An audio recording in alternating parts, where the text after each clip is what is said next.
Balikan natin ang ilang mga detalye sa sinasagawang ikatlong House Quad Committee hearing kung saan sumentro sa mga isyu ng nakaraang war on drugs sa nakaraang administrasyon. Naroon si Noel Talakay live. Noel! Tulad nga ng sinabi ko kanina na pinag-uusapan ngayon ng House Quad Committee ang illegal pogo operations at ngayon nga nakasalang si Cassandra Ong at si Rodalyn Baterna. Ito nga sila ay naugnay sa Lucky South 99 kung saan ito naman nag-ooperate ng pogo sa Porac, Pampanga na ni-raid kamakailan. At kanina nga napag-usapan din ang extrajudicial killing na may kinalaman naman sa war on drugs nung nakarang administrasyon. At naging mabigat nga ang pag-amin o mga salaysay ni Police Lieutenant Colonel Joey Espenido na sa pagharap nito sa ikatlong House Quad Committee hearing.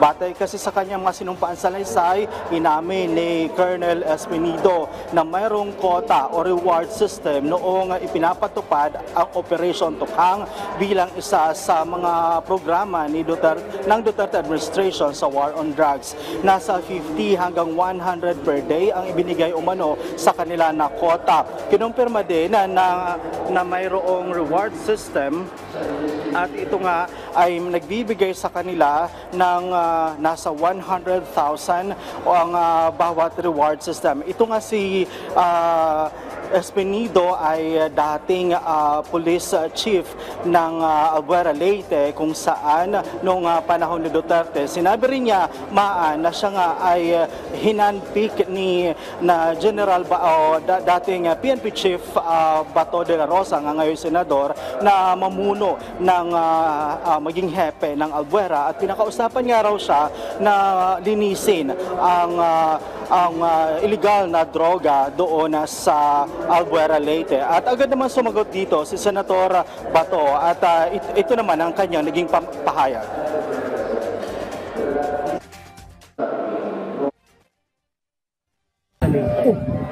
Ano masama pa lang ito kung neutralize ang drugs? You have to neutralize the drug problem. Di ba? May sinabi ko bang patayin yung tao? Wala mo po sinabi patayin ng tao.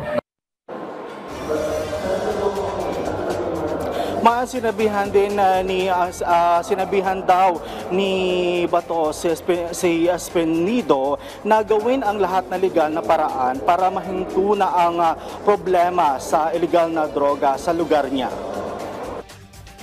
Kaya nga, titingnan ko muna yung paano niya sinabi. Paano ko siya sinabi. Gawin mo lahat ng legal na pamaraan para mahinto yung problema sa droga sa lugar mo. Di ba? Kaya inasahin dyan para trabahuin mo yung droga. Wala mo ko sinabi, inasahin kita dyan para patayin mo lahat ng mga adik dyan, lahat ng mga poser dyan. Patayin mo. Wala mo ko sinabi gano'n. Di ba? So yun lang.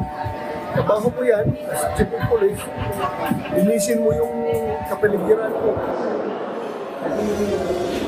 Isa nga sa humarap kanina ng mga speakers sa extrajudicial killing ay si Senior Superintendent Gerald Padilla. Ito siya ang dating warden ng Bucor doon sa Davao Penal Farm kung saan nangyari nga ang pagpatay sa tatlong Chinese national na hinihinalang mga drug lords. At ito nga ngayon ay pinasight in contempt ng committee dahil sa hindi pagsagot sa mga tanong na walang basihan. At inirekomenda rin na 30 days siya manatili sa Taguig Detention Facility dahil naman doon kapanahunan niya bilang Bucor ng Davao Penal Farm ay mayroong mga illegal drugs, mayroong mga deadly weapon at mayroon din cellphone sa loob ng Davao Penal Farm nung siya ang namumuno nito.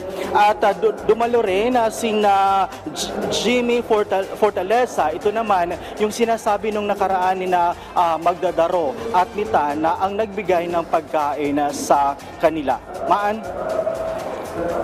Maraming salamat sa iyo, Noel Talakay.